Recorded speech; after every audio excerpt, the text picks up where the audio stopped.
Gonca! Gonca! Ne?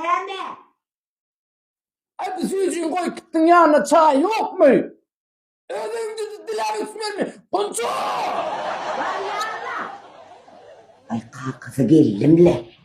Vay geldim. Ebru suyucuğun koy gittin çayla getir. Ay son değdirdik getirme. Demledim. Şu gönlüne değmeyecek koyanımı değdirteceksin de o. Gönlü değişmeli kakası, gönlü değişmeli.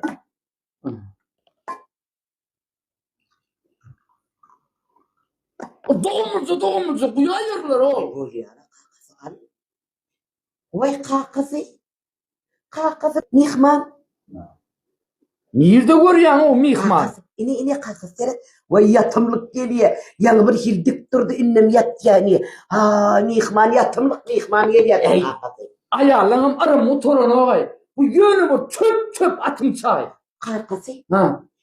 köyünüden geliyen arım.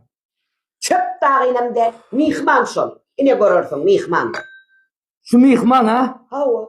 Şu mihman ha? Mihman. Bize geliyor ödem ha? Bize yatımlık geliyor. Bollu. Şu aram bir de gelmez geçer.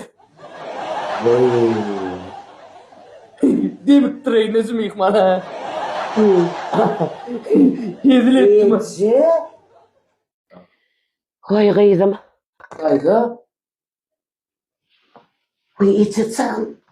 Vay içi. Bu neyime yağdı? Vay size dik geliyedim. Vay ölmüş kolaypısın nece neyem mollu. Neyem mollu bilem ok. Suya yıkılmarın mı? Hakit suya gitti mi?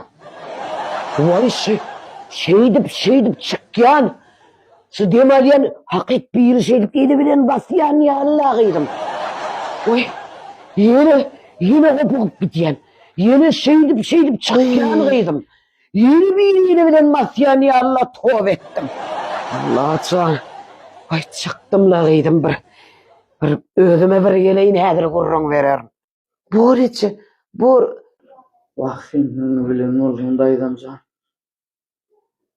Bu boy çünküsünü ayağımı sokup otururdum.